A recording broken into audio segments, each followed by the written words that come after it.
بسم الله الرحمن الرحيم. الحمد لله الذي لا يبلغ مدحته القائل ولا يحصي نعماءه العادون ولا يؤدي حقه المجتهدون. الذي لا يدركه بعد الهمم ولا يناله غوص الفتن. الذي ليس لصفته حد محدود ولا نعت موجود ولا وقت معدود ولا أجل ممدود. فطر الخلائق بقدرته ونشر الرياح برحمته وابتدى بالسفور ميدان أرضه. ثم الصلاة والسلام على سيدنا ونبينا وشفيع ذنوبنا وطبيب قلوبنا ومولانا أبي القاسم محمد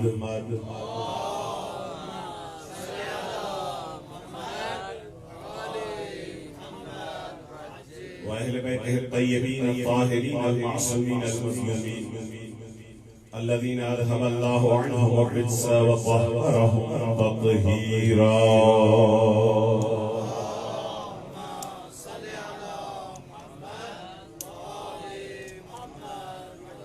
أما بعد فقد قال الله تبارك وتعالى في كتاب المجيد وفرقان الحميد وخطابه الصديق وهو أصدق الصادقين وقوله الحق.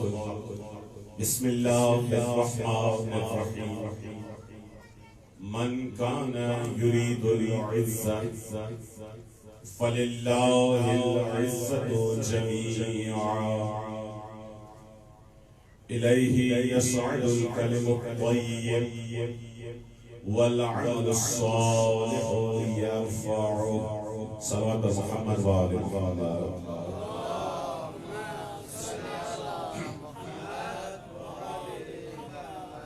اس سے بہتر بلندتر صلوات پڑھ دیجئے.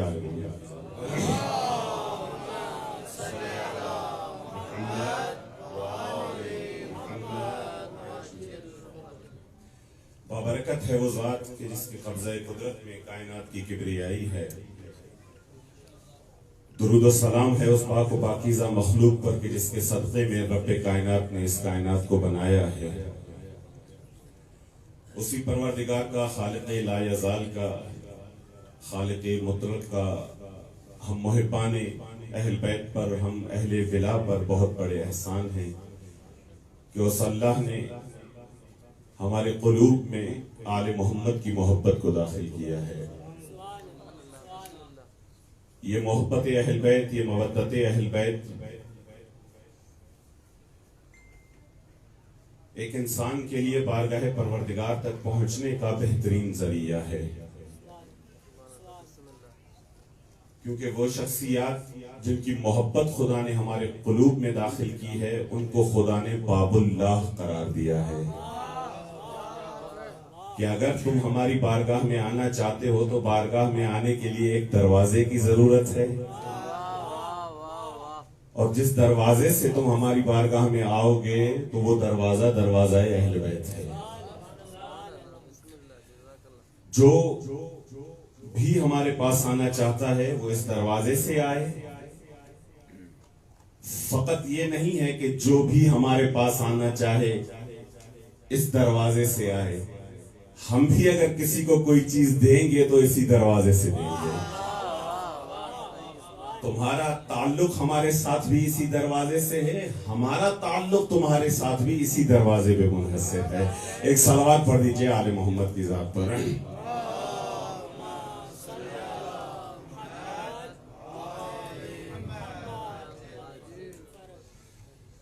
جو بھی عزت چاہتا ہے تو تمام تر عزت خدا کے پاس ہے. اگر عزت چاہتے ہو تو خدا سے لو. کیونکہ جو عزت خدا عطا کرتا ہے اس میں دوام ہے، اس میں استمرار ہے، اس میں جاویدانی ہے، اور جو عزت خدا عطا کرتا ہے اس میں ثبات ہے، وہ محکم ہے۔ جو عزت تمہیں خدا عطا کرتا ہے کسی میں قوت نہیں ہے کہ اس عزت کو تم سے چھین سکے، کیونکہ جس کو خدا سربلند کرتا ہے کوئی بھی اس کو سرافکن نہیں کر سکتا، کیونکہ خدا کی یہ دی ہوئی چیز ذاتی ہے اس کے لیے۔ اور خدا کی جو عطا ہوتی ہے، خدا اپنے بندے کو جب نوازتا ہے، کوئی چیز عطا کرتا ہے اپنی دربار خصوصی سے، تو اس کا کمال یہ ہے کہ جب سائل اس دربار سے آ کر کوئی چیز لیتا ہے اور اس بارگاہ سے عطا ہوتی ہے، تو خدا اس سائل کی حیثیت کو تبدیل کر دیتا ہے۔ عطا کچھ اس طریقے سے کرتا ہے کیونکہ چیز اس کی ذاتی ہے اور وہ ذاتی اس کو عطا کرتا ہے، تو کیفیت عطا سے حیثیت سائل تبدیل ہو جاتی ہے۔ وہ کچھ اس طریقے سے کہ اب جو سائل تھا خدا اس میں اتنی قوت عطا کر دی ہے کہ میں نے جو چیز تجھے عطا کی ہے اس عطا کی وجہ سے تو سائل بھی ہے، اور اگر چاہے تو خود بھی عطا کر سکتا ہے۔ حیثیت سائل تبدیل ہو جاتی ہے، اب سائل سائل نہیں رہتا، خدا کی عنایت سے وہ سائل خود معطی بن جاتا ہے۔ جو کچھ خدا نے اس کو عطا کیا ہے، عطا کرنے کے بعد یہ قوت بھی دی ہے کہ اگر تو چاہے تو دوسروں کو عطا کر سکتا ہے، اگر تو چاہے تو دوسروں کو بھی عطا کر سکتا ہے۔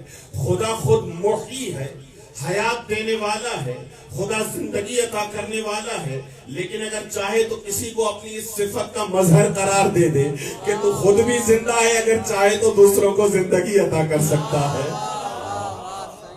یہ خدا، کیونکہ تمام صفات خدا کی ذاتی ہیں، کیونکہ اس کی اپنی ہیں، کسی سے ادھار اور قرض اس نے نہیں لیا ہے، تو وہ دیتا بھی کچھ اس طریقے سے ہے کہ جس کو بھی نوازتا ہے اس کی حیثیت کو تبدیل کر دیتا ہے کہ اب تو سائل سائل نہ رہا، تو فقط میرا سائل ہے، دوسروں کو چاہے تو عطا کر سکتا ہے۔ محیی میں ہوں، حیات میں دیتا ہوں، لیکن اگر میں کسی کو اپنی صفت کا مظہر بنا دوں تو وہ خود بھی زندہ ہو سکتا ہے، دوسروں کو حیات بانٹ بھی سکتا ہے۔ رازق میں ہوں، رزق میں دیتا ہوں، لیکن اگر میں کسی کو اس کا مظہر، اس صفت کا مظہر بنا دوں تو اس کو میں ایسے رزق سے نواز دیتا ہوں کہ وہ میرا عطا کیا ہوا رزق لوگوں میں بانٹ بھی سکتا ہے، دوسروں کو بھی رزق عطا کر سکتا ہے۔ بس ہر صفت کے لیے خدا نے کچھ ایسے مظہر رکھے ہیں کہ ان کے پاس اگر جاؤ گے تو میری ذاتی صفت کے تمہیں عطا کریں گے۔ یہ کچھ ایسے سائل ہیں کہ انہوں نے سوال اس طریقے سے کیا ہے کہ اب یہ مرتبہ معطی پر آ گئے ہیں،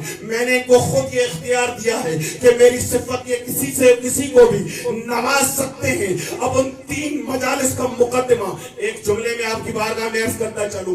ہر صفت کے لیے کوئی نہ کوئی مظہر، خدا کے بندوں میں سے، خدا کے اولیاء میں سے، خدا کے نبیوں میں سے، خدا کے اوصیاء میں سے، خدا کے اماموں میں سے، ہر صفت کا کوئی مظہر خدا نے ایسا بنایا ہے کہ اس نے صفت عطا بھی عطا کی ہے کہ تو خود بھی اس صفت کا حامل ہے، جس کو چاہے تو نواز سکتا ہے۔ ان تمام صفات میں خدا کی ایک صفت ہے عزیز، کہ وہ عزت والا ہے۔ اس صفت کو خدا نے مجسم طور پر جس شخصیت کو عطا کیا ہے اس شخصیت کا نام حسین ہے، اور یہ کہہ کر عطا کیا ہے کہ تم میری صفت کا ایسا مظہر ہے کہ تو خود بھی عزیز ہے، جس کو چاہے عزت والا بنا سکتا ہے۔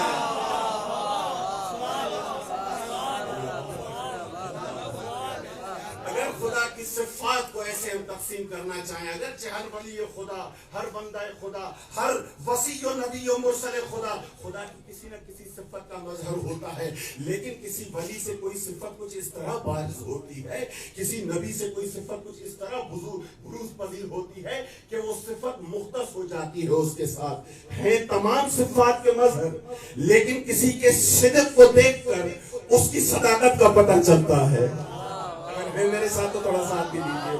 ہیں سارے مظاہر صفات خدا، لیکن کسی کا صدق کچھ اس طریقے سے برملا ہوتا ہے کہ اس کی صفت کو دیکھ کر، صدق کو دیکھ کر اس کی صداقت کا پتہ چلتا ہے۔ ہیں سارے حلیم، لیکن کسی کا حلم دیکھ کر اس کے حلم کا پتہ چلتا ہے۔ ہیں سارے عالم، لیکن کسی کا بقر علم دیکھ کر اس کی بقر علم کی صفت کا اظہار ہوتا ہے۔ ہیں سارے قاضم، لیکن کسی کی قضامت دیکھ کر اس کی قضامت کا علم ہوتا ہے۔ ہیں سارے خدا سے راضی، لیکن کسی کی رضایت کا معراج دیکھ کر اس کی صفت کا اندازہ ہوتا ہے۔ ہیں سارے تقوی پر فائز، لیکن کسی کی تقوی دیکھ کر اس کے تقی ہونے کا پتہ چلتا ہے۔ ہیں سارے نقاوتوں سے بھرپور، لیکن کسی کی نقاوت کا اندازہ دیکھ کر اس کی صفت کے جلال کا احساس ہوتا ہے۔ ہیں ساری حیبتوں والے، لیکن کسی کی ذات حیبت دیکھ کر اس کی حیبت توحیدی کا پتہ چلتا ہے۔ ہیں سارے اس کی صفات کے مظہر، لیکن کسی کی غیبت کا جلوہ دیکھ کر اس کی غیبوبیت کا پتہ چلتا ہے۔ یہ تمام در صفتیں تصور کیجئے، ہیں سارے عزیز، لیکن حسین کی عزت دیکھ کر اس کی عزت کا پتہ چلتا ہے۔ آپ کی صلوات میں سلام، ایک صلوات پڑھ دیجئے آل محمد کی ذات۔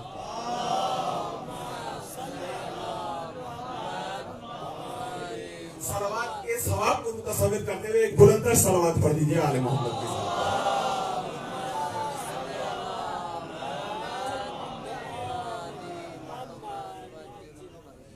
یہ تمام تر صفات کی مظہر ہے، لیکن کوئی ایک صفت اسی طریقے سے جلوہ گر ہوتی ہے کہ وہ صفت اس شخصیت میں منحصر ہو جاتی ہے۔ آج نہ بلکہ تب سے لے کر آج تک اگر خدا کی عزت کو مجسم طور پر دیکھنا چاہتے ہو تو یا حسین میں دیکھو یا حسینی میں دیکھو۔ اگر خدا کی عزت کا جلوہ دیکھنا چاہتے ہو تو کسی اور طور پر جانے کی ضرورت نہیں ہے، کربلا کی طرف جائیے۔ کسی طور پر کسی کلیم کو جانے کی ضرورت نہیں ہے۔ خدا کی عزت کو تصور کرنے کے لیے یا خدا کی عزت کو مجسم دیکھنے کے لیے آؤ کربلا میں دیکھو کس طرح حسین خود بھی عزیز ہے اور کربلائی کو عزت والا بھی بناتا ہے۔ میرے اس جملے پر خصوصی توجہات کا طالب ہوں کہ میرے اساتذہ، میرے بزرگان، اہل علم، اہل فضل افراد یہاں پر تشریف فرما ہے کہ جب خدا عطا کرتا ہے تو سائل کی، اس جملے کو تکرار کر رہا ہوں، جب خدا عطا کرتا ہے تو اعطاء کی کیفیت سے سائل کی حیثیت کو تبدیل کر دیتا ہے۔ یہ بہت بنیادی جملہ ہے کہ جب سائل یہاں پر آتا ہے، کیونکہ یہ در کچھ ایسا در ہے کہ یہاں پر سائل آتا ہے تو اس کی حیثیت تبدیل ہو جاتی ہے۔ یہاں سے جب پلٹ کے جاتا ہے تو اب کسی اور در کا یہ سائل نہیں رہتا ہے، یہاں کا سائل دوسروں کے لیے معطی کا درجہ رکھتا ہے۔ ایک صلوات پڑھ دیجئے آل محمد کی ذات پر۔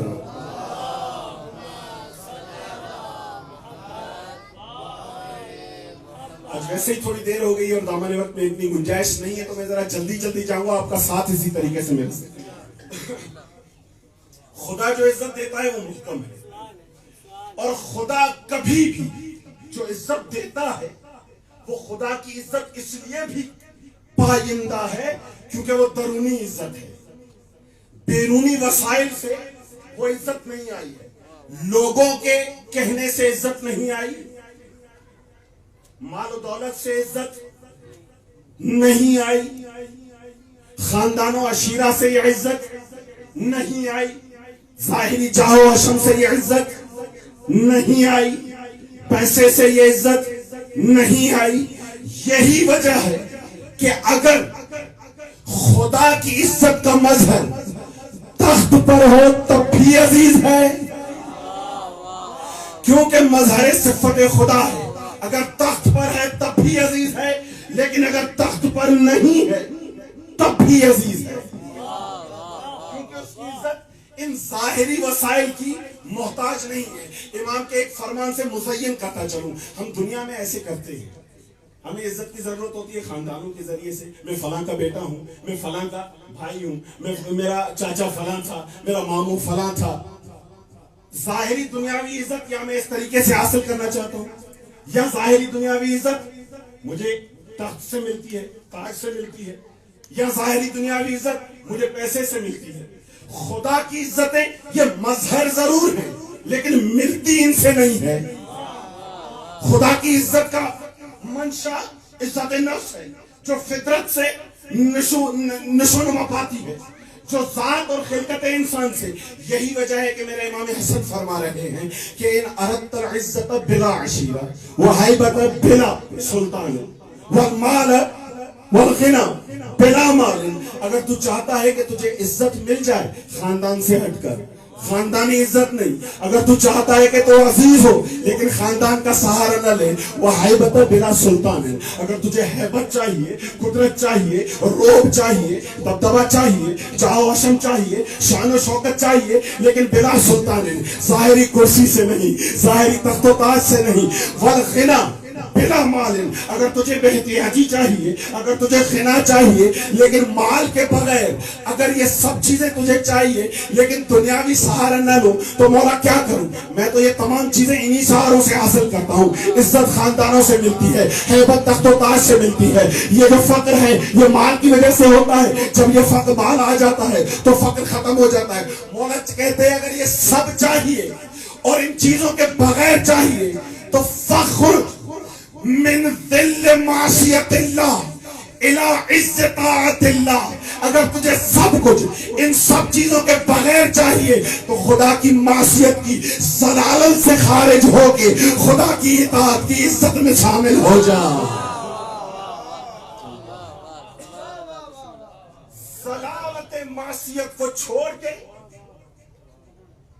عزت اطاعت میں شامل ہو جائے. یہ سب چیزیں تجھے ان کے بغیر مل جائیں گے. میرے ساتھ تھوڑا ساتھ رہیے گا مقدمے میں، نتیجے میں آپ مجھے دعائیں دیں گے. ان سب چیزوں کو اگر چاہیے، ان سب چیزوں کو چھوڑو. طاعت، عزت اطاعت خدا. میرے ساتھ آئیں نا آپ احباب. تھوڑا مقدمہ. انسان کیا چاہتا ہے؟ تین ہے بنیادی چیزیں. عزت کس میں ہے میرے ساتھ؟ اطاعت خدا بندی. اگر عزت درونی، عزت نفسی چاہتے ہو کہ جو کبھی نہیں دور ہوتی، جو ظاہری وسائل کی محتاج نہیں ہے، تو اطاعت خدا بندی. انسان چاہتا کیا ہے؟ یا مال چاہتا ہے، پیسہ ہو میرے پاس بہت زیادہ اور ایسا پیسہ ہو کہ میں کسی کے سامنے ہاتھ نہ پھیلاؤں. میں غنی ہونا چاہتا ہوں. اس کے بعد تو مجھے سلامتی چاہیے، میں رہوں، مجھے حیات چاہیے، میں زندہ رہوں. کوئی بھی ایسا نہیں ہے جو مرنا چاہتا ہو. کوئی بھی ایسا نہیں ہے جو مرنا چاہتا ہو. کوئی بھی ایسا نہیں ہے جو مرنا چاہتا ہو. اس عظیم خواہش کے لیے شدت قلب میں ہونا ضروری ہے. کوئی بھی ایسا نہیں ہے، کوئی بھی ایسا نہیں ہے جو مرنا چاہتا ہو. فتمنوا الموت ان کنتم صادقین. اگر قلب میں صدق ہے تو ہی ایسی عظمی تمنا ہو سکتی ہے. اچھا، کوئی مرنا نہیں چاہتا، کوئی فقیر نہیں ہونا چاہتا، اور تقریباً یہ خواہشات ہوتی ہے کہ جو میں چاہوں وہ ہو جائے. یہ بیسک ہے، یہ بیسک تمنا ہے، یہ بنیادی دعائیں ہیں جو انسان کی ہوتی ہیں. میں فقیر نہیں ہونا چاہتا، میں محتاج نہیں ہونا چاہتا، میں چاہتا ہوں کہ میں رہوں، موت مجھے چھو کر بھی نہ گزرے، اور تقریباً جو میں چاہتا ہوں وہ مجھے مل جائے، جیسا میں کہوں ویسا ہوتا جائے. یہ انسان پریشان کیوں ہوتا ہے؟ اسی وجہ سے تو ہوتا ہے کہ جو چاہتا ہے وہ ہوتا نہیں ہے. یہ انسان مضطرب کیوں ہوتا ہے؟ کیوں ہوتا ہے؟ وہ اسی وجہ سے ہوتا ہے کیونکہ جو میں چاہتا ہوں وہ ہوتا نہیں ہے. یا اس مقام پر خدا نے اس کو مخاطب کر کے کہا حیات چاہتے ہو؟ ہاں حیات چاہتا ہوں. فقر نہیں چاہتے؟ نہیں. غنا چاہتے ہو؟ ہاں پروردگار بے نیازی چاہتا ہوں. اچھا سب کچھ چاہتے ہو؟ کہا ہاں سب کچھ چاہتے ہو. تو ذرا ادھر متوجہ ہو، جو ساری یہ چیزیں چاہتے ہو ادھر متوجہ ہو. یہاں اس مقام پر خدا نے انسان سے مخاطب کر کے کہا عبدی اطیعنی اجعلک مثلی. اے بندے خدا، اے میرے بندے، تو میری اطاعت کر تو میں تجھے اپنا مثل بنا دوں. میں تجھے اپنا مثل بنا دوں. یا پروردگار تو اپنا مثل مجھے کیسے بنائے گا؟ کہا انا غنی لا افتقر اطعنی فیما امرتک اجعلک غنیم لا تفتقر، میں غنی ہوں کبھی محتاج نہیں ہوتا، جو میں کہتا ہوں وہ کرتا جا، تجھ کو بھی ایسا غنی بنا دوں گا کبھی محتاج نہیں رہو گے۔ آپ کی سماعت ہو سلام، آپ کی سماعت ہو سلام۔ کیا چاہتے ہو؟ غنی ہونا چاہتے ہو؟ ہاں پروردگار غنی ہونا چاہتے ہو، ٹھیک ہے ٹھیک ہے، غنی ہونا چاہتے ہو تو اطیعنی فیما امرتک، جو میں کہتا ہوں وہ کرتے جاؤ، نتیجہ اجعلک غنیا لا تفتقر، ایسا غنی بنا دوں گا کہ کبھی ہاتھ پھیلانے کی ضرورت نہیں پڑے گی۔ انا حی لا اموت، میں زندہ ہوں، میرے وجود میں تصور موت ہے ہی نہیں، میرے وجود میں تصور اختتام و انتہا ہے ہی نہیں، میں لامحدود ہوں، میں زندہ ہوں، میں کبھی نہیں مروں گا۔ اطعنی فیما امرتک، جو میں کہتا جاؤں وہ کرتا جا، نتیجہ کیا ہوگا؟ اجعلک حیا لا تموت، تجھے بھی ایسا بنا دوں گا کہ ایسی حیات کا صاحب ہو جائے گا کہ موت تجھے کبھی چھو بھی نہیں سکتی ہے۔ جو میں کہتا جاؤں وہ کرو۔ اچھا اس سے آگے ایک اور قدم ہے، کیا انا اقولو کن فیکون، میں جو کہتا ہوں وہ ہو جاتا ہے، میں کہتا ہوں کن تو وہ ہو جاتا ہے، تو اطعنی فیما امرتک، جو میں کہوں وہ تم کرو، اگر میں ایسا کروں تو تمنا ذہن میں رکھنا، مرنا میں نہیں چاہتا ہوں، فقیر میں نہیں ہونا چاہتا ہوں، اور چاہتا بھی یہ ہوں کہ جو میں کہوں وہ ہو جائے، تو خدا بھی یہی کہتا ہے کہ اگر فقیر نہیں ہونا چاہتے تو میری اطاعت کر، مرنا نہیں چاہتے تو میری اطاعت کر، اور انا اقولو کن فیکون، اگر میں کہتا ہوں ہو تو وہ ہو جا۔ تو یا اللہ آپ کہا اطعنی فیما امرتک، جو میں کہتا ہوں وہ تو کرتا جا، یا اللہ اگر میں نے یہ کر دیا تو کہا اجعلک انت تقول کن فیکون، جو میں کہتا ہوں وہ تو کرتا جا، اس کے بعد جو تو کہتا جائے گا میں کرتا جاؤں۔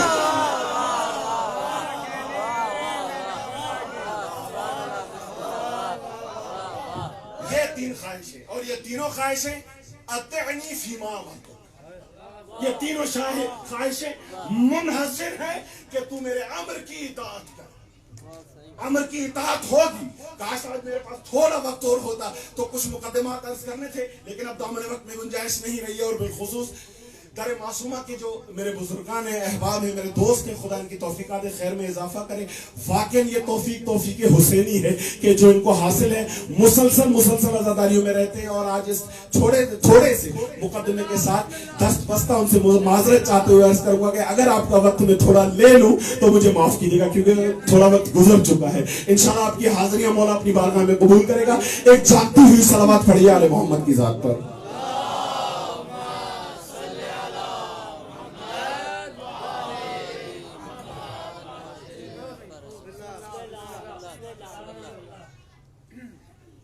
تو میری اطاعت کر، جو تو چاہے گا وہ ہو جائے گا، جو تو کہے گا وہ ہو، یہ خدا کہہ رہا ہے۔ شرط کیا ہے؟ اطعنی فیما امرتک، اور جب میری اطاعت کا مرحلہ آ جائے تو اب تجھے قال و قیل سے کام نہیں لینا ہے کہ یہ کیا کہے گا وہ کیا کہے گا، نہیں، یہ مت سوچ کہ یہ کیا کہے گا وہ کیا کہے گا، سوچ کہ وہ کیا کہتا ہے، یہ سوچ کہ میں کیا کہتا ہوں۔ قال و قیل سے کام نہیں چلے گا اس میں، جب اطاعت کا مرحلہ ہے۔ کاش کہ میرے پاس مقدمے کا تھوڑا وقت ہوتا۔ ان تصورات کو ذہن میں رکھیے۔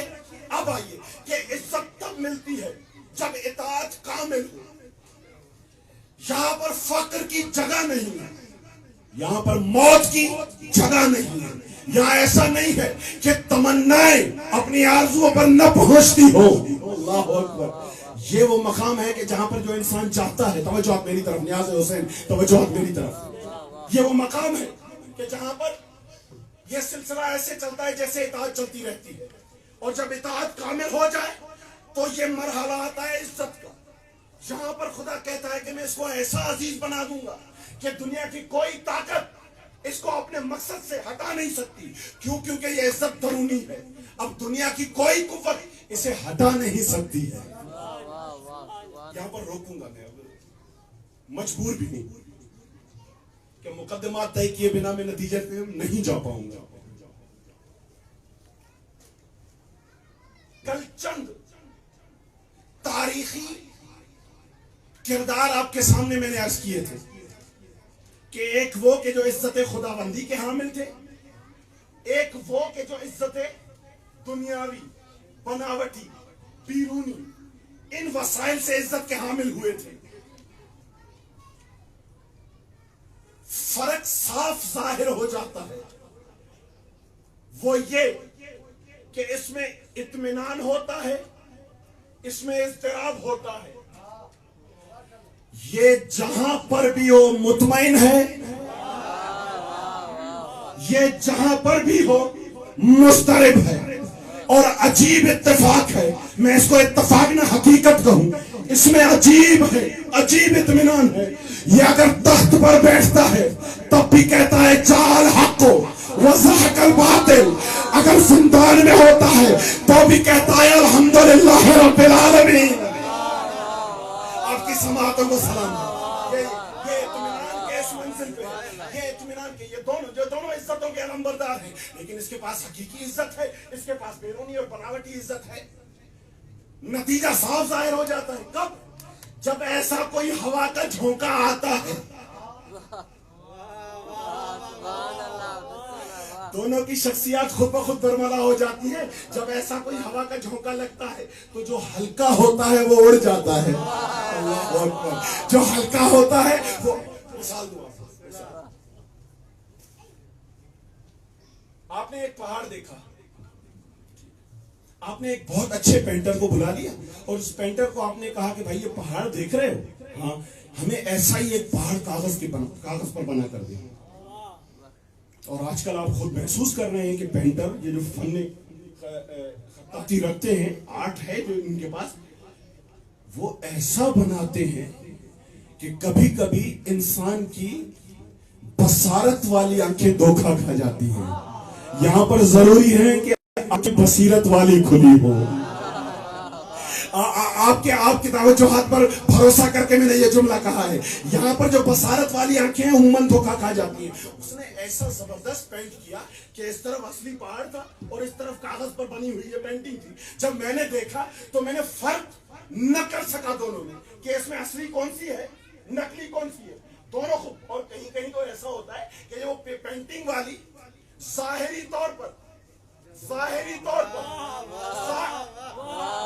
لفظ ظاہری پر توجہ رہے، کبھی کبھی یہ پینٹنگ والی ظاہری طور پر صحیح لگنے لگتی ہے، سچی لگنے لگتی ہے کہ یار اس میں سے اصلی کون سی ہے، نقلی کون سی ہے۔ میں اسی میں ہے وہ پریشانی میں سرگردان تھا، اصلی کون سی ہے، نقلی کون سی ہے، کہ اس میں سے اوریجنل کون سی ہے کہ جس میں ثبات ہے، اور وہ جب نقل کے طور پر بنائی گئی ہے وہ کون سی ہے۔ میں اسی سرگردانی میں مبتلا تھا، پریشانی میں مبتلا تھا کہ اچانک سے ایک ہوا کا جھونکا آیا۔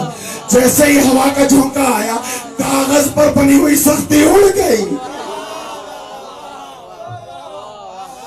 جو کاغذ پہ بنی ہوئی سختی تھی، جو کاغذ پہ بنی ہوئی صلابت تھی، جو کاغذ پہ بنی ہوئی ثبات تھا وہ اڑ گیا، لیکن جو حقیقی پہاڑ تھا وہ اپنی جگہ پر ٹکا رہا۔ ایسا ہی ایک درخت ہے، قرآن کی طرف چلتے، قرآن کی طرف چلتے، تاکہ اور واضح طریقے سے میں اپنے بزرگان کی بارگاہ میں اپنا سبق سنا سکوں۔ کیا اساتذہ یہاں پر تشریف فرما ہے کہ جن کی ہدایت سے اور جن کی رہنمائی سے آج اس قابل ہوا ہوں کہ چند الفاظ آپ کی بارگاہ میں عرض کر سکوں۔ قرآن کی طرف چلتے، ایک درخت ہے، ایسا ہی پینٹنگ سے آپ نے کسی درخت کو بنوایا، ہوا کا جھونکا لگا، وہ جو اصلی درخت تھا وہ اپنی جگہ پر ٹکا رہا، اور جو وہ پینٹنگ بنائی ہوئی تھی وہ درخت بھی ہوا کے ساتھ ہوا ہو گیا۔ اس میں جو ثبات تھا درخت میں وہ اس کا عطا کیا ہوا تھا، اس میں جو تھا اس کو عطا کرنے والی یہ بناوٹی تھا۔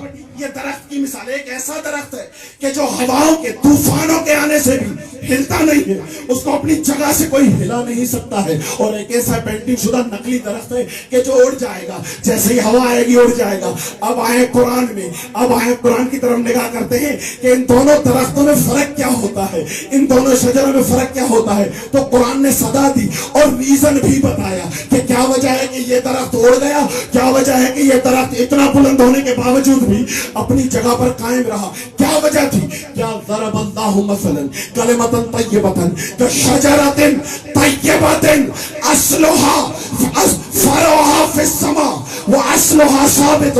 خدا مثال دیتا ہے ایک ایسے شجر کی کہ جس کی فروعات، جس کی ٹہنیاں، جس کی شاخیں تو آسمان میں ہیں اور اس کے اصل، اس کی جڑ، اس کی بنیادیں زمین میں محکم طور پر ہیں. کتنا قدر ہے اس درخت کا کہ جڑیں زمین میں، اصلها ثابت ہے، کوئی ہلا نہیں سکتا ہے. وہ فرعها فی السماء، اس کی شاخیں آسمان کی بلندیوں کو چھو رہی ہیں. اور اس کے ساتھ ساتھ مثل کلمۃ خبیثۃ کشجرۃ خبیثۃ اجتثت من فوق الارض ما لها من قرار. اور اس شجرہ طیبہ کے مقابلے میں ایک شجرہ خبیثہ ہے کہ جو ہے بھی زمین پر لیکن زمین پر کھڑا ہے. ما لها من قرار، اس کو قرار نہیں ہے. یا اللہ، ان دونوں درختوں میں فرق کیا ہے؟ کیا دونوں درختوں میں فرق یہ ہے کہ اس کی جڑیں مضبوط ہیں، کوئی ہوا اس کو ہلا نہیں سکتی، اور یہ زمین کے اوپر کھڑا ہے، اس کی کوئی جڑ نہیں، اس کو کوئی قرار نہیں، اس کو کوئی ثبات نہیں. اب نتیجہ کیا نکلے گا؟ کہ نتیجہ تب نکلے گا جب کوئی طوفان آئے گا، جب کوئی زور سے ہوا چلے گی. جو ثابت ہوگا وہ رہے گا، جس کے لیے قرار نہیں ہے وہ مٹ جائے گا.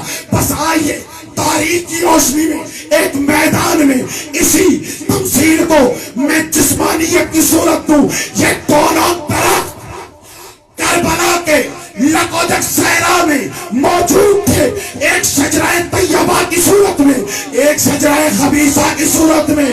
اسی کربلا کے میدان میں سن 61 ہجری میں ایک ایسا طوفان آیا کہ جس طوفان کی وجہ سے نتیجے تبدیل ہو گئے. جو شجرہ خبیثہ تھا وہ وہیں دفن ہوا، لیکن جس کی جڑیں مضبوط تھی وہ شجرہ طیبہ قیامت تک قائم رہا.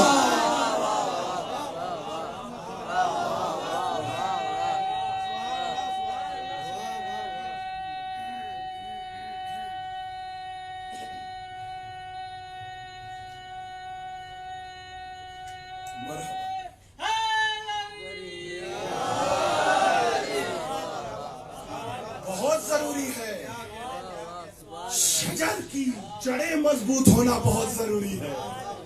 اور اس شجرہ طیبہ کی 61 ہجری میں مکمل مثال حسین ابن علی ہے.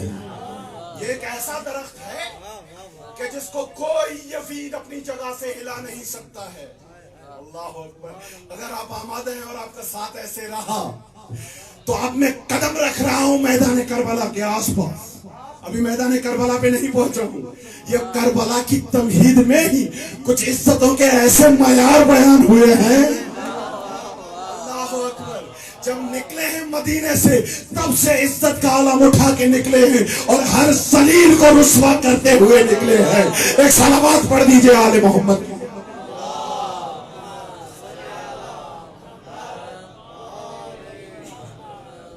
یہ عزتوں کی بھیک دیتا ہوا، کیونکہ العزیز کا مظہر ہے تو عزتیں بانٹ رہا ہے.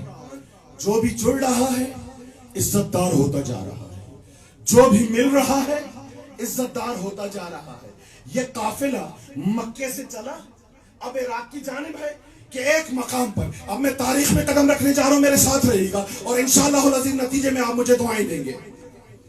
یہ قافلہ جب مکے سے عراق کی جانب رواں دواں ہوا تو ایک مقام پر ایک ایسے آدمی نے آ کے راستہ روکا کہ جس کو اس وقت جب اس نے حسین ابن علی کا راستہ روکا تھا قرآن نے کہا تھا اخذتہ العزت بالاسم. جب حسین کا راستہ روکا ضروری نہیں ہے کہ جو حسین کے خلاف ہو وہ آخر تک حسین کے خلاف ہی رہے.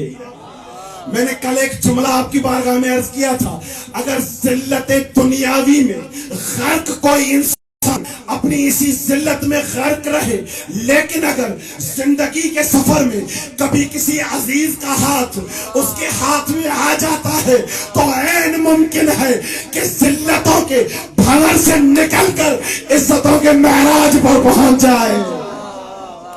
ضروری نہیں ہے کہ جو ذلیل ہے تو وہ ذلیل ہی رہے، نہیں، لیکن اگر اس کا ہاتھ کسی حقیقی عزیز کے ہاتھ میں آ جائے تو اس کو نکال دیتا ہے.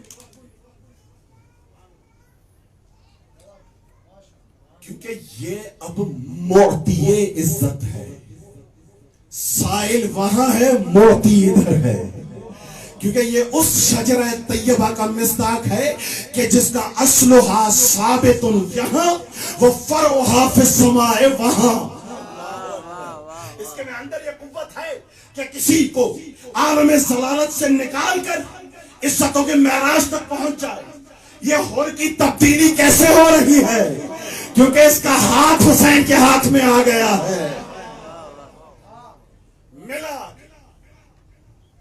ملنے کے بعد مکالمہ ہوا. اس مکالمے کے چند نکات آج آپ کی بارگاہ میں عرض کرنا چاہوں گا. دامن وقت میں گنجائش ختم ہو گئی، فقط 2 جملے عرض کروں گا. اس کی جو تشریح میرے مولا حسین نے کی ہے وہ کل یہ آ کے ملا میرے حسین سے. ملنے کے بعد توجہات ہے نا میری طرف، آ رہا ہے بات. ملا میرے حسین سے، ملنے کے بعد بات چیت ہوئی. حسین نے کہا کہ میں ایسے نہیں آیا، مجھے بلایا گیا ہے. میں ایسے نہیں آیا ہوں، مجھے خطوط لکھے گئے، مجھے پیک بھیجے گئے، میرے پاس قاصد آئے تھے کہ آپ آ جاؤ. مخاطب کر کے کہا کہ آپ یقیناً سچ بولتے ہوں گے، لیکن سفر کچھ ایسے خاموشی سے چلے گا نہیں، صاحب کا ساتھ درکار ہے. مجھے کہا بات یہ ہے کہ آپ یقیناً سچ بولتے ہوں گے، لیکن مجھے نہیں پتا کہ کس نے آپ کو بلایا. توجہ میری طرف، مجھے نہیں پتا کہ کس نے آپ کو بلایا ہے یا آپ کو کس نے خط لکھے ہیں. میرے مولا نے غلام کو کہا ذرا وہ خطوط لے آؤ. اب 2 بوریاں آئیں خطوط کی. مولا نے اس کے سامنے جو خط اٹین لی، یہ دیکھو، یہ پڑھو. یہ سارے خطوط عالم وفائی میں لکھے ہوئے بے وفائی کی مثال بنے ہوئے ہیں. آپ کی سماعتوں کو سلام ہے. یہ تمام خطوط عالم وفا میں لکھے ہوئے بے وفائی کا ثبوت بنے ہوئے. یہ پڑھو. کہا وہ تو ٹھیک ہے، میں نے مان لیا، لیکن مجھے حکم ہے کہ میں آپ کو کہیں نہیں جانے دوں. کہا ایسا ہو نہیں سکتا ہے، تم ہمیں روکنا چاہتے ہو اور ہم روکنے والے اب ہیں نہیں، اب ہمیں کوئی نہیں روک سکتا ہے. جیسے ہی یہ باتیں ہوئی تو ہم نے مخاطب کر کے کہا ہمارا بات یہ ہے کہ اگر آپ ایسا کریں گے، اگر آپ لڑیں گے تو آپ مار دیے جائیں گے. میں دیکھ رہا ہوں کہ اگر آپ نے یہ سلسلہ ختم نہیں کیا تو یہ آپ کو قتل کر دیں گے، یہ آپ کو مار دیں گے، یہ آپ کی حیات کو ختم کر دیں گے. ذرا حدیث قدسی پر توجہ کیجئے گا کہ انا حی لا اموت، میں زندہ ہوں کبھی مرتا نہیں ہوں، جو میری اطاعت کرتا ہے اس کو بھی میں ہمیشہ زندہ رکھتا ہوں. یہ ایسی حدیث قدسی کا مصداق سے بات کر رہا ہے. جیسے ہی انہوں نے کہا نا مولا یہ آپ کو مار دیں گے، مولا یہ آپ کو قتل کر دیں گے، مولا یہ آپ کی نفس حیات کو کاٹ دیں گے، مولا اس وجود اس سرزمین کو آپ کی وجود ہستی سے مٹا دیں گے مولا. جیسے ہی یہ بات سننی تھی ایک مرتبہ ابن رسول نے مخاطب کر کے کہا، جملے پر توجہ رکھیے گا، فَبِالْمَوْتِ تُخَوِّفُنِي، اے ہور کیا تو حسین کو موت سے ڈرا رہا ہے؟ یہ میں نے ابھی فقط اس عربی جملے کا ترجمہ کیا ہے. اب الموت تخوفنی، کیا تو مجھے موت سے ڈرا رہا؟ آئیے ذرا اسی جملے کو میں اپنی عقیدہ ملنگانہ اور عقیدہ محبت سے اس جملے کا ترجمہ کچھ اس طرح کروں کہ حسین یہ جو کہہ رہے ہیں اب الموت تخوفنی، کیا تو مجھے موت سے ڈرا رہا ہے، اس جملے کا اگر میرے دل سے معنی پوچھے تو حسین اور کو یہ کہہ رہا ہے، اے ہور وہ حسین جس کے دروازے سے تمام موجودات اپنی حیات کی بھیک لیتے ہیں تو اس کو موت سے ڈرا رہا. افبالموت تخوفنی، کیا تو مجھے موت سے ڈرا رہا ہے؟ میں موت سے ڈروں گا؟ اللہ اکبر. اور عجیب مکالمہ ہے اس مقام پر میرے حسین کا. تو مجھے موت سے ڈرا رہا ہے؟ اچھا اگر دو جملے، میں نے کہا فقط دو جملے عرض کروں گا، اس کی تبیین جو میرے مولا نے کی ہے وہ کل آپ کی بارگاہ میں عرض کروں گا. اتخوفنی بالموت، تو مجھے موت سے ڈرا رہا ہے؟ حل یعدوکم الخط ان تقتلونی. دوسرا جملہ اتخوفنی بالموت، تو مجھے موت سے ڈرا رہا ہے؟ حل یعدوکم الخط ان تقتلونی، اور کیا اگر تو مجھے قتل کر بھی دے، توجہ رکھیے گا، اگر تم نے مجھے مار بھی دیا تو کیا کہ یہ سمجھ رہے ہو کہ تمہارا مسئلہ حل ہو جائے گا؟ دیکھ رہے ہیں آپ، پہلے مرحلے میں کہا میں موت سے نہیں ڈرتا ہوں، دوسرے مرحلے میں بات کو تبدیل کیا ہے، کہا اگر تم جو کرنا چاہتے بھی ہو، اگر تم کر بھی گئے تو میں حسین تمہیں کہہ رہا ہوں میری موت سے تمہارا مسئلہ حل ہونے والا نہیں ہے. جس مقصد کے لیے مدینے سے نکلا ہوں وہ مقصد ہر حال میں پورا ہوگا، چاہے میں زندہ رہوں چاہے میں مر جاؤں. اب اس جملے کو قید کے حل یعدوکم الخط ان تقتلونی، کیا میرے مرنے سے تمہارا مسئلہ حل ہو جائے گا؟ کیا تم سمجھتے ہو کہ میں مر گیا تو تمہارا درد سر ختم ہو جائے گا؟ کیا تم سمجھتے ہو کہ اگر میں مر گیا تو تمہاری حقانیت ثابت ہو جائے گی؟ اور مجھے روکو نہیں اور مجھے قتل کرنے کی کوشش نہ کرنا. تب سے لے کر آج تک کا یہ سارا سفر میں 4 لائنوں میں آپ کی بارگاہ میں عرض کرنا چاہ رہا ہوں کہ مجھے روکو مت، قتل کرنے سے کچھ نہیں ہوگا. مجھے روکو مت، قتل کرنے سے کچھ نہیں ہوگا. تم گرانے میں لگے تھے، تم نے سوچا ہی نہیں میں گرا تو مسالہ بن کر کھڑا ہو جاؤں گا. تم گرانے میں لگے تھے، تم نے یہ سوچا نہیں میں گرا تو مسالہ بن کر کھڑا ہو جاؤں گا. میں گرا تو مسالہ بن کر کھڑا ہو جاؤں گا. مجھ کو مت روکو، اکیلا ہے میرا سفر. مجھ کو مت روکو، اکیلا ہے ابھی میرا سفر. راستہ روکا گیا تو قافلہ بن جاؤں گا.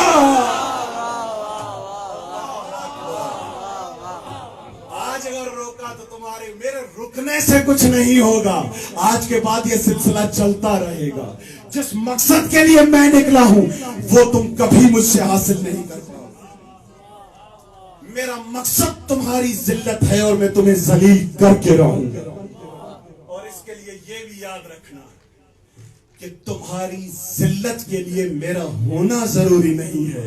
میری حیات تمہیں اتنا ذلیل نہیں کرے گی جتنی میری موت تمہیں ذلیل کرے گی. کیا ہی حیات کا عظیم معنی ہے اس مقام پر کہ حیات نے اتنا ذلیل نہیں کیا جتنا حسین کی شہادت نے اس کو ذلیل کیا. یہ ہے شہید کی موت کی حقیقی تفسیر. یہ ہے انشاءاللہ کل انہی 2 جملوں کی وضاحت آپ کی بارگاہ میں عرض کروں گا. میں موت سے نہیں ڈرتا ہوں، اور اگر میں مر بھی گیا تو تمہارا مسئلہ حل ہونے والا نہیں. خط تو ان تقتلونی، اگر مر جاؤں گا تو کیا مسئلہ نہیں؟ مسئلہ تمہارے ساتھ ہے. اب جو میں نکلا ہوں تو تمہارے وجود کو مٹا کر ہی دم لینا ہے مجھے.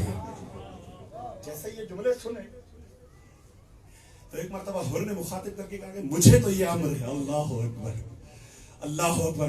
استاد محترم کی طرف سے کل ہی یہ جملہ عنایت ہوا اور آپ کی سماعتوں کے حوالے کر رہا ہوں. اللہ اکبر. جیسے یہ جملہ سنا تو حر نے مخاطب کر کے کہا میں آپ کو روکوں گا. جملہ سنیے گا، اگر نہیں تو میں آپ کو واپس لے جاؤں گا کوفے. میں آپ کو واپس لے جاؤں گا کوفے. میں نے جو روایت پڑھی اس میں یہ تھا کہ حسین نے حر کی جانب دیکھا. جیسے ہی اس نے کہا کہ میں آپ کو لے جاؤں گا کوفے، میں آپ کو یہاں سے واپس لے جاؤں گا، حسین نے حر کی جانب دیکھا. اور دوسری روایت میں یہ کہ حسین فتبسم،